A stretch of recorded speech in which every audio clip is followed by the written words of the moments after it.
What is one service that can help sellers potentially increase sales by projected $20,000 like it did for one of my products? It's using Helium 10 Audience, which is powered by PickFu. Today, we bring on the founder of PickFu again, and he's going to come back on the show to talk about all the different ways split testing can make you more money. How cool is that? Pretty cool, I think.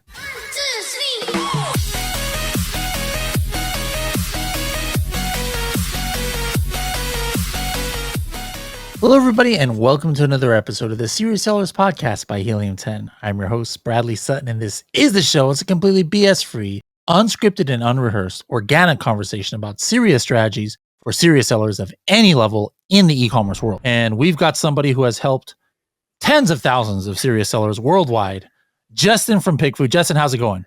Good. Thanks for having me on, Bradley. Anybody notice who's watching on YouTube? We are twinning today. We have a very stylish PickFu swag hat right here. Very nice. One of the only times you'll catch me wearing a snapback, because what people don't see is that my skull is so big. It's snapbacks. They have to be on the very last rung, and that's just not swaggy at all if you're walking around on the last rung on a thing with it about to pop because your skull is so big. But anyways, here for this podcast, I'm representing, and Justin decided to wear the same one too. So anyways, how's it been going? You still here in California, right? Yeah. I'm in Los Angeles, enjoying the summer weather right now. It's been a pretty mild summer, at least for us down here. Yeah, and that's good because my air conditioner broke. We got goats again, and the goat like chewed through the power cable that connects to the air conditioner. Oh my that's God. where it is. So yeah, I've been very thankful that haven't completely needed that. That's a weird problem. That's a weird problem to have. It is, and it's not a very California problem to have. Not many people in California, or in Southern California at least, say, hey, yeah, my goat chewed through my air conditioner, but hey, that's the story of my life. If you want to get more of Justin's backstory, he's been on this show multiple times. The original one that he was on was episode 119, all the way back in 2020. All right. And then we had some follow-up episodes through the years. He came back on episode 257. You guys could look for that one. 374. And yeah, 374 was the last one back in 2022. So it's been a couple years since you have been on. And so I'll say, hey, we got to get Justin back on to talk about, what's new. But just in general, right off the bat, I don't know, how many, I know you attend events. I've seen you at various events. Yeah. But to me, it seems like more people in the last year, probably than the previous 5 years, are all talking about the importance of click-through rate optimization, about, hey, your main image, your product page, helping your conversion rate, and using split testing tools like PickFu. But is it just me picking and choosing what I'm hearing, or are you seeing like that just more of a common theme at conferences you go to? Yeah, I think it's the evolution of the industry. I think everyone's getting much more sophisticated about improving and tracking performance. I think it helps that Amazon itself, obviously they have manager experiments, and so they are pushing that kind of education. And so I think everyone's getting a lot more data minded in terms of making decisions around which creatives they want to use. And I think a lot of people have seen click-through rates, just, even from main image improvements, improving their CVRs as well. So, it's not just vanity metrics of you're getting more sessions on the page, but people are actually buying more and converting better. So I think it's just a general sophistication increase as everyone's getting used to selling on Amazon. It's everyone knows it's super competitive. And so you got to stand out. And the trends change. Honestly, they're changing, every month, every quarter. And you're going to have to stay on top of your particular segment and your category and your keyword, making sure that you're popping. Yep. You don't want to look the same, but at the same time, you got to find what's close enough to TOS compliant that still works to stand out in the marketplace. Awesome. All right. Now, just for people who are watching the first time and they're too lazy to kind of go back to the other episodes, I hope by now people don't, or split testing is not a new term, or manager experiments or PickFu is a new term, but in general, what is it that you guys do, and what is it that manage your experiments does, and actually, go ahead and end it with a comparison of the two. Sure. So what we are is a consumer insights platform. So we help you gather feedback on any of the product decisions you're going to make. So it's essentially, think of it as a simple survey. We have a panel of people that we'll reach out to. So maybe you're testing main image or product packaging design. You have a couple of variations. You want to get feedback on it. You throw it up on a survey on a PickFu, and we're going to go out. We're going to find your audience. So, maybe it's women dog owners. We're going to incentivize them to choose which one they like, and then they're going to give a written explanation why. And so this really helps you get more confidence around the creatives that you're going to use. And maybe, you're about to pull the trigger on new packaging, which is a huge investment. And so you want to make sure that you get it right, as opposed to launching the packaging and just completely flopping in the marketplace. So split testing with manager experiments is live split testing. So, people might be familiar with this with like website A/B testing, where sometimes you're on a website and sometimes it shows one text or a different text or a different color, whatever it is, and you're kind of undergoing a split test experiment. And so in Amazon's case, they'll show one main image and you could put up another one. And, for some other people, they'll see a different main image, and then they'll kind of track the performance of which one does better. So they're both incredible tools that you want to use to improve your click-through rates and your conversion rates. The difference is that when you're live testing, while you are going to get true sales data, it's also a risk, because kind of by definition, you're putting one up that's not performing as well as the other one.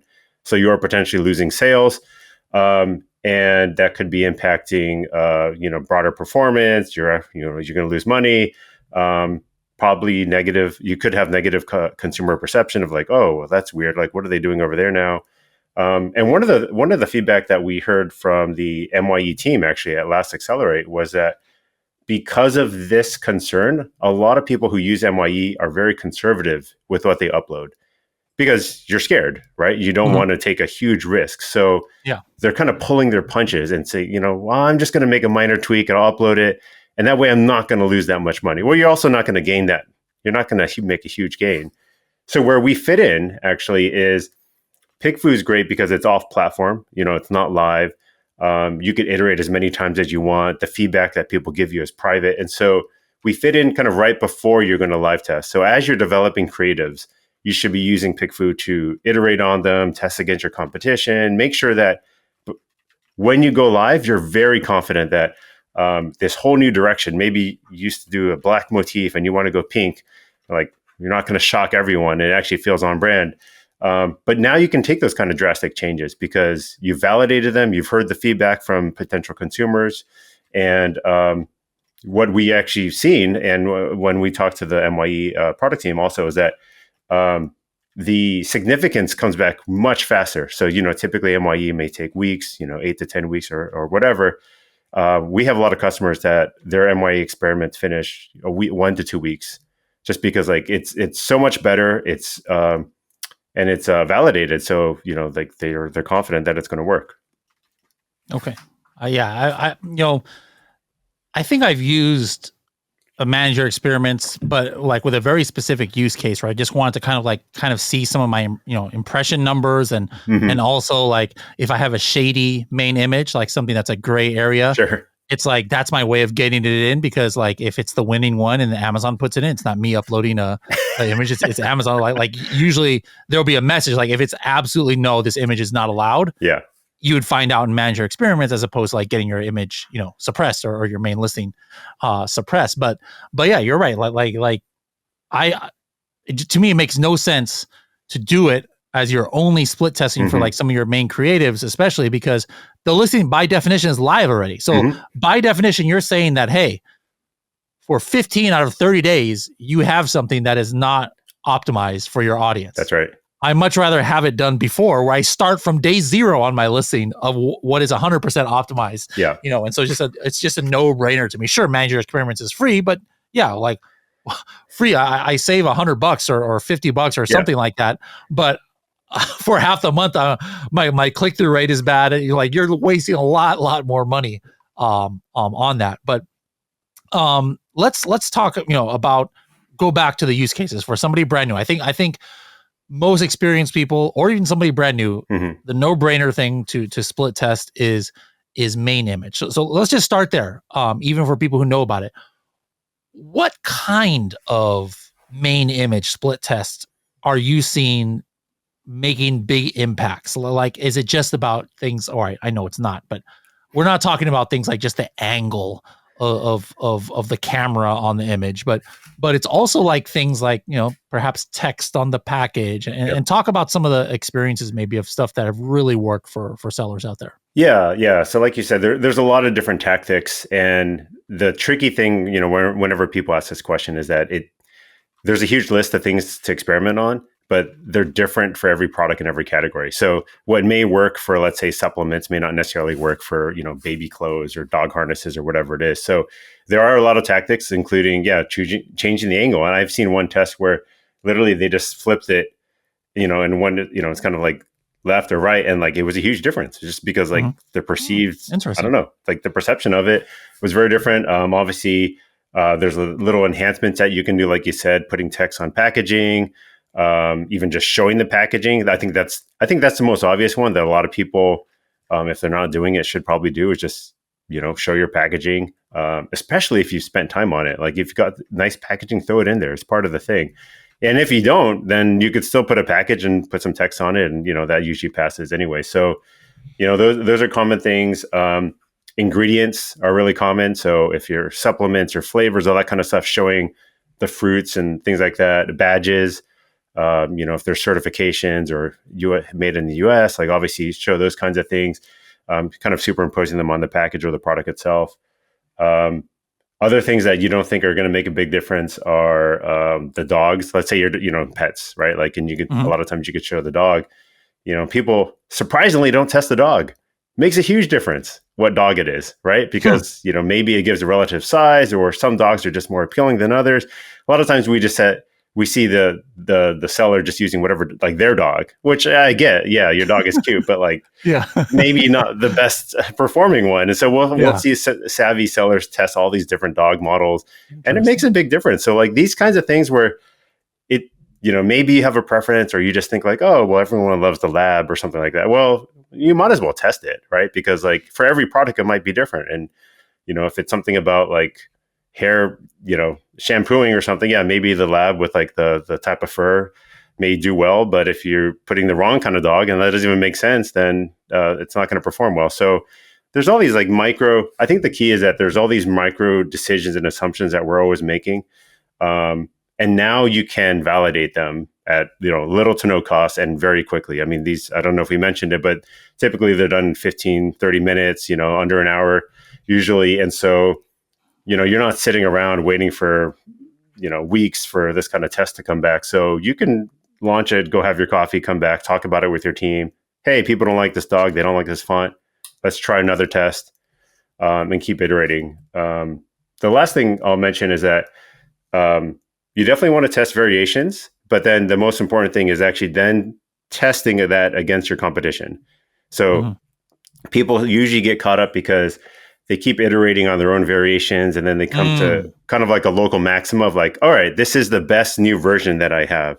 But if you don't test it against your competition, you might not have made any improvements, right? It just looks better relative to what it was before. It doesn't mean it's better against your competition. Very good point. Yeah. So the process that we typically recommend is you baseline your main image or your whatever it is that you're doing against your competition. And, maybe you're going to lose, maybe you win 10% of the vote.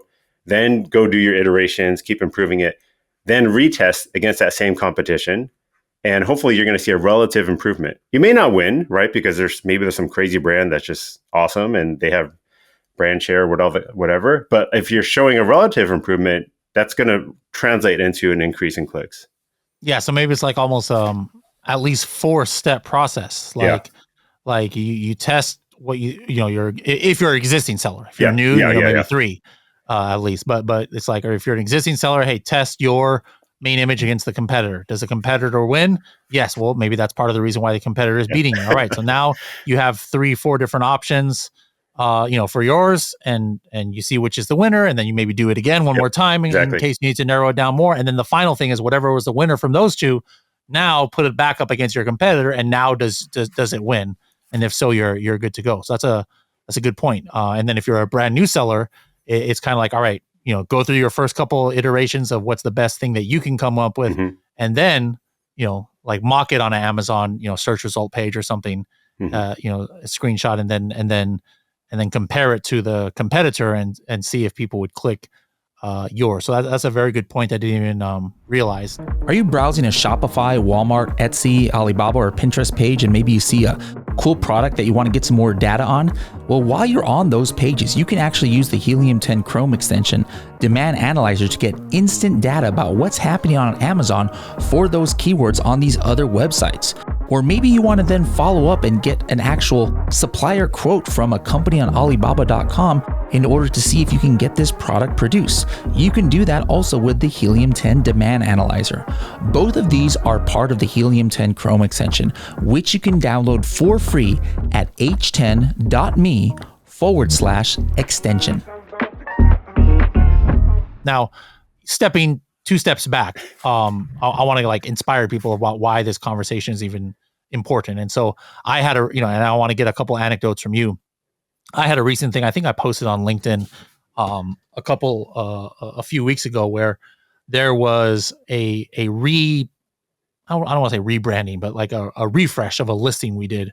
I did in conjunction with AMZ One Step for a customer who has a hemp cream product, and they had the same main image for years, and they did a new photo shoot for it.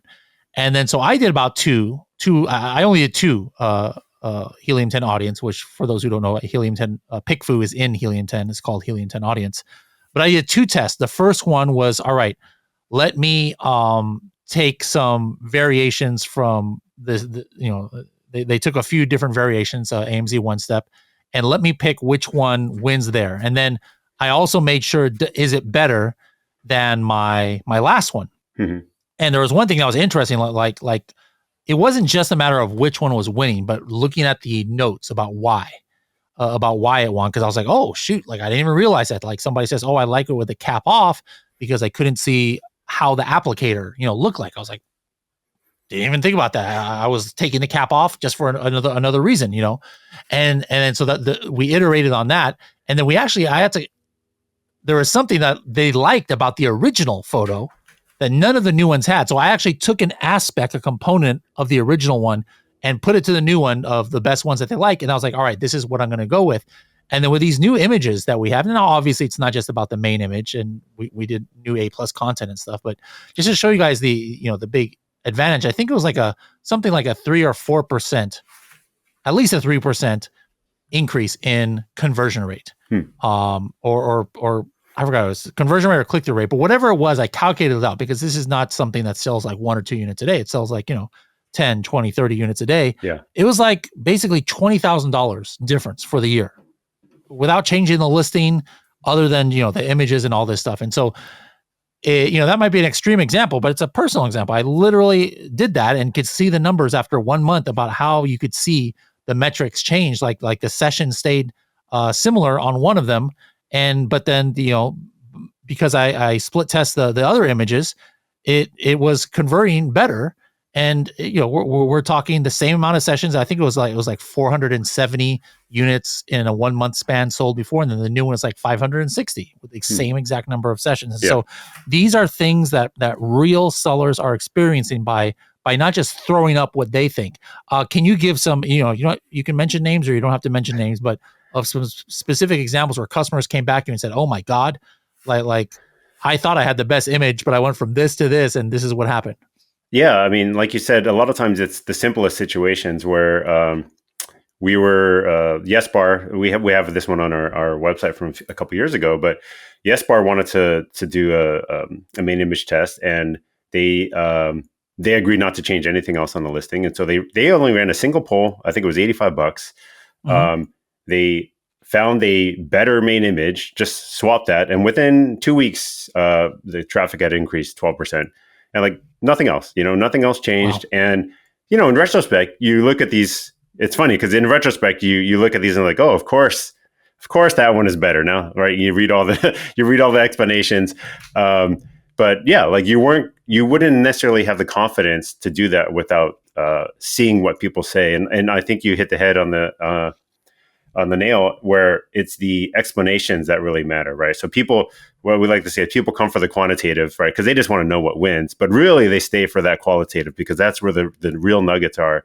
And kind of like what you said, it's a very iterative process. It's not, of course people would love it if it was one and done, but really it's an iterative process of reading through the feedback, trying it again, and keep improving on it. So really just think about this like the scientific method, and just one tool, in your toolbox to improve things. And so what we would rather you do is kind of make these micro validations throughout your entire product process, right? Because we've been talking about the main image, but a lot of times decisions have been made about branding or the packaging. And, what really pains me is when someone comes to us because they want to improve their main image, and the feedback is all about, well, your brand name is terrible, your logo is terrible, your packaging is terrible, I don't even like your product.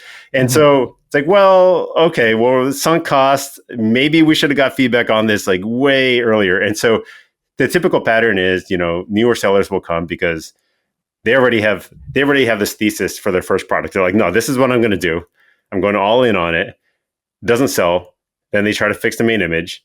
Then the next time around, after they've kind of like learned their ways, they're like, okay, like maybe I'm going to start doing some more validation earlier in the process, and not call it the silly brand name that I just came up with that I love, and actually get feedback on all these different aspects, because the main image still is a combination of all these decisions you've made for months, right? Like when you were sketching the product out and designing the packaging and all this kind of stuff. And so really you can only change so much of it, right? It's still the core thing that you're selling is needs to test well.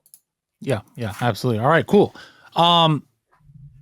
We'll talk in a couple seconds about different use cases. We just talked about main image, mainly for now. But another question people might nowadays, just like Helium 10 wasn't the first, but we were one of the first tools out there. But then after a while, like every mom and pop was making a tool for Amazon sellers. It seemed back in the day. Sure. And so people ask me, hey, well, like why should I use Helium 10? Well, it's like pretty clear answer. Like from the tools that we have and the functions, like there's no comparison. Like you're literally losing money if you use anything else out there because you don't have everything that we have, and the quality of the data is not as good, et cetera. But a similar thing has happened like in the split testing. For years, like it was only PickFu. Like it almost became a verb. Like hey, I'm going to use some Tupperware here. Well, I need to PickFu this thing. It became like a terminology that nobody else didn't apply to any other company because you were the only ones out there. And now there's a lot of or not a lot, but a number of different split testing companies. Why should somebody still use PickFu? Like, what's the advantage that you guys have other than being first to market? Yeah, that's a great question. And honestly, we're glad that there's more attention being spent on testing in general, right? I think people always ask me, how do I get started testing? And first is just having the mindset that you're willing to test, because as you've probably experienced, like you kind of have to have some psychological safety and confidence to be open to this kind of feedback, because it can be brutal. It can be brutal to see people kind of tear down your product. There's something that you love, and be very brutally honest with you. But yeah, so to answer your question, we focus like Helium 10 does incredibly on the software and making sure that it's a really high quality product. And so for us, I think one of the key things that's really important for a platform like this is the data. And we spend a lot of effort on the data quality. So we have an entire team of people that's responsible for sourcing our respondents, making sure the data is high quality. We discard probably half the responses that come through just because we can tell that they're not paying attention, they're writing gibberish or whatever. There's all these different factors that we're monitoring, and we have a multi-step filtration, kind of like triple distilled vodka or something. And we have a multi-stage filtration to make sure that by the time, if you order 50 women dog owners, we're going to get you 50 high quality women dog owner responses. And, if there's ever a bad one in there, you could flag it and you could discard it. We're going to get you a new one. So we really do spend a lot of time on quality. The other aspect is that we want to help people test that in the way that they want to test. And I think what's been interesting as we've talked about the evolution of this industry and people getting more sophisticated is that, the way that you run your business is very different than how someone else wants to run their business. And they may have different testing methodologies that they want. And I think some of the other folks may have very prescribed approaches to how to test. We try to provide the raw tools that allow you to test in the way that you want to test for your entire team. So, we'll have a lot of large teams come on and they'll create custom templates. And we have this ability to make custom templates so that, as you spread within your brand team, maybe you've got a dozen people in there, you want to make sure that you're all testing in the same way, right? So like we're all using the same question and the same methodology. And so we really try to empower these growing brands because, the last thing you want is people, asking the wrong question or like getting the targeting wrong and just running up the bill and all this kind of stuff. So we do really put a lot of effort into making sure that our tool is tailored towards your organization. So we support a lot of larger organizations. We're SOC 2 compliant. We take security incredibly seriously. We can handle enterprise procurement, all that kind of stuff. So we're definitely trying to grow with the sophistication of all the sellers in the space. And now a lot of the largest brands that weren't even native Amazon before, but are doing a lot of volume on Amazon do use PickFu to test not only their Amazon assets, but across all different marketplaces in all different countries. I think we're up to 13 different countries now and constantly adding more countries. So yeah, we really try to work with global brands that are trying to test everywhere and the way that they want to test. I like it. That's kind of big. Like for the longest time, PickFu is only for like Amazon USA. And so the fact that you're in multiple countries and can get, target markets in those countries. Now, in some of the countries, then are those people giving feedback in their native language? That's right. And like in Amazon Spain, it would be Spanish or something like that. Okay, cool. So we have like a completely different experience that's all translated for them. We auto-translate the question and the responses back into whatever language that your target language is. And so, but you could always see the originals if you want to, have your Spanish-speaking friend come read them, or if you don't speak Spanish, or if you want to write the question in Spanish yourself, you can do that, or we can auto-translate it for you. I like it. All right. Now, what other new features other than, international marketplaces has happened in the last couple of years since the last time you've been on the podcast for PickFu? Yeah. So we do have a mock-up tool that kind of lets you create mock-ups. So, we saw a lot of people doing this manually with just like Photoshop and that kind of stuff. But, being able to make it look like the search results. So, put the image, the title, the ratings, that kind of stuff. We could also put that inside of a search result kind of frame. So, it looks like you're on Amazon and, which one would you buy? And so you could, mock it up like that.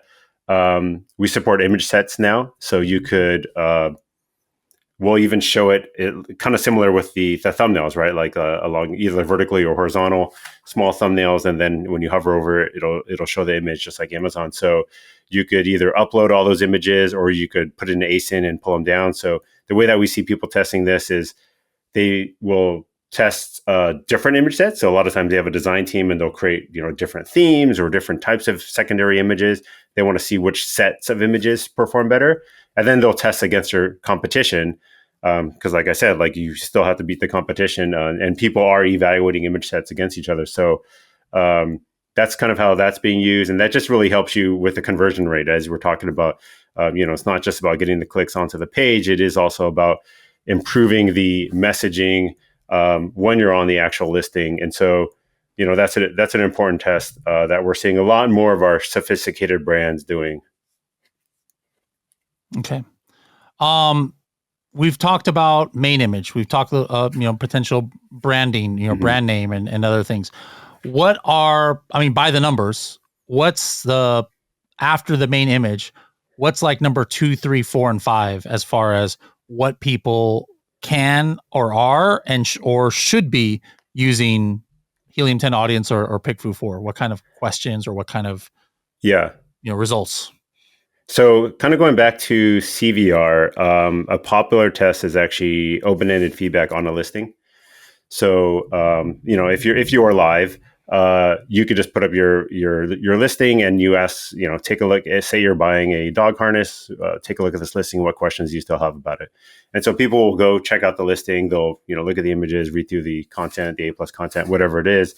And they'll surface questions that maybe you thought you already answered, but maybe just not well enough or clear enough. And so I think this is a great way to figure out what might be the issue with your conversion rate, because it's really interesting. People will say like, oh, is it washable? Like, I thought I emphasized that it was washable. There's a bullet right here. Well, maybe you need an image that talks about how it's washable. Maybe you needed to put it in your A+ content, all this kind of stuff. And so it's a really nice way to kind of audit where you are in terms of your listing.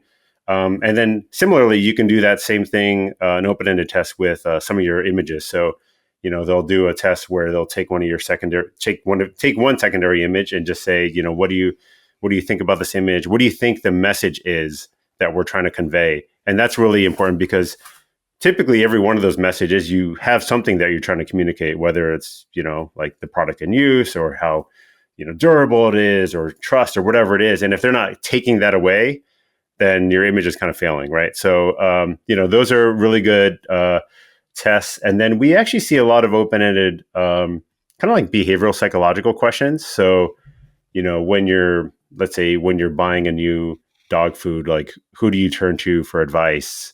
Who do you follow to see what, new products are trending? Like kind of like trying to get into the headspace of your target avatar. And, this is more typical focus groupy kind of questions. And now that we're making it easy for folks to do this, I think it kind of, they start thinking about like, oh, well, why stop at just optimizing these creative assets? Like I want to get to know who my target avatar is, right? Like, why do you even consider buying a new dog food? Like, did something go wrong with your existing dog food? Like, how big of a package would you want? Like all these questions that you could inform your product strategy or like how you go to market, maybe what social channels they're learning about things, or which influencers you might be able to tap into for marketing. So yeah, those are some of the more interesting ones that aren't just creative testing head to head. Okay, excellent. What is something that's off the wall, like almost nobody's using, but then you've heard of like one of your customers using? They're like, wow, I actually did it for this. And you're like, oh man, I never thought that somebody would do that, but they actually got some results out of it. Can you think of anything? I don't know. I feel like at this point, you've seen it all. I've seen it all across like all the different product types, all kinds of different product types. Pricing is a good one. That's actually one of my favorite ones. Yeah, we should have talked about that, but because there's a lot of things you could test with bundles. Say you're selling a Tupperware, and it's like, oh, should it be one? Should it be three? Should it have a bunch of different ones, different sizes, all that kind of stuff? So bundling and pricing is an incredibly great test. And with the mockups, you can adjust the pricing and you could adjust like stars and the ratings and all that kind of stuff to see the impact that has on pricing. And so what's really fun about that is if, say, you're new and you're going into a market that's highly competitive, and so everyone's got 10,000 reviews. Well, if you're coming in with like 50 reviews, what price do you need to come in at that you can kind of start chipping it away? And so you can just keep adjusting that and keep testing it.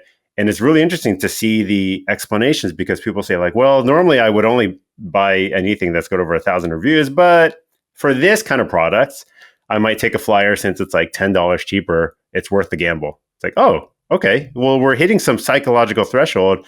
And how would you have known that otherwise, right? Like, sure, you could test it at live, but you're not going to get those explanations. And the other thing is, maybe you can't even support the business selling at that price. Like, the worst case is that you eventually figure out that is what the price, but now maybe the business economics don't even work. Well, it's like, well, I wish I had known that ahead of time, because I wouldn't have come into this business knowing I had to sell like $10 cheaper than everyone else, right? So we see a lot of people avoid disaster actually through this hypothetical testing, because a lot of people, even existing brands, they kind of dip their toes into a new product segment by doing hypothetical testing. So, a lot of times they're testing like a fake product that doesn't even exist. Like they'll make it maybe 3D render, make the main image, come up with the title. Like they'll go through the whole process, test it against their competition, and then make a judgment of, all right, well, do we want to go into the space? Like, are we competitive or not? Or should we spend our effort and our money somewhere else? And, that's not just for new people. That's for existing brands looking to do like product and brand extension. Interesting. I like it. Yeah. So guys, this is important. One way you can know how important it is everything almost in Helium 10 is just made by Helium 10. There's only one tool in the whole entire Helium 10 that's not technically Helium 10, and that's audience, which is PickFu. Like, it's so good. We're like, hey, we're not going to make this on our own. We're going to leverage who's the number one out there in the game, PickFu. And we've been pushing PickFu since before it was inside of Helium 10. So that should just show you how important this is. Like, if you're a wholesale seller or an arbitrage seller, you don't even control your listings. Do you need PickFu Helium 10 audience? Probably not.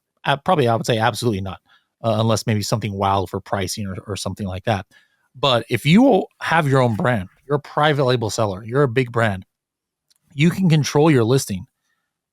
You, like, literally 100% of you should be using this. You know, you can't say that about all tools.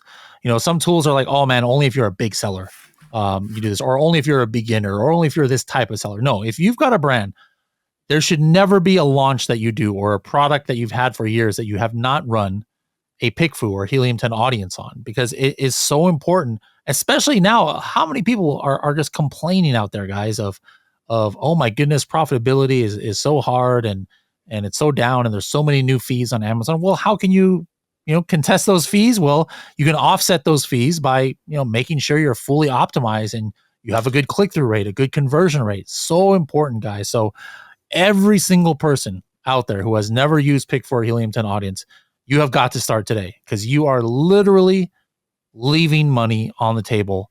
Sometimes, like in the case I talked about at the beginning with the hemp cream account, you might be leaving 20 grand on the table, and it's only going to cost you, $70, 100, $200, depending on how many times you use it. And then, you'll be good for a while. So I highly recommend everybody to go ahead and use those tools. Any like 30 or 60 second strategy you can share with the audience as a little parting gift for them? Yeah, I mean, if you don't know where to start, I would do one of those audits. Assuming you have a listing that's live, I would take your listing, I would throw it into Helium 10 audience or PickFu, and just get people to give you feedback on that listing, because chances are there's something that can be improved, whether it's your imagery or your description, A+ content, something like that could be addressed. I think that's incredibly important. And then if you want to go one step further, test your main image against your top 3 competitors. Don't even have to make variations. Just go get an understanding of why people may be choosing your competitors. And I think that'll be. What's the question that you'd use in that situation? I would just say, like, when you're shopping on Amazon for, keyword category, whatever it is, mm-hmm. which product would you buy? Okay, good. That's very similar to what I'm doing. So I guess I'm doing just keep it as neutral, but a little bit of context, right? Yeah. Okay, perfect. All right, Justin, thank you so much for joining us. Looking forward to what PickFu is going to be bringing in the future. Guys, go to pickfu.com, or you can reach out. I think they might be in our Helium 10 hub, hub.helium10.com. And like I said, Helium 10 audience should be your first bet. But some of the new features we don't have yet, like the international, I don't think we have in Helium 10 audience yet. So if you need that, you can go directly to PickFu. But thank you for coming on here, and we look forward to seeing you at some events and maybe some Helium 10 parties in the near future. For sure. Thank you, Bradley.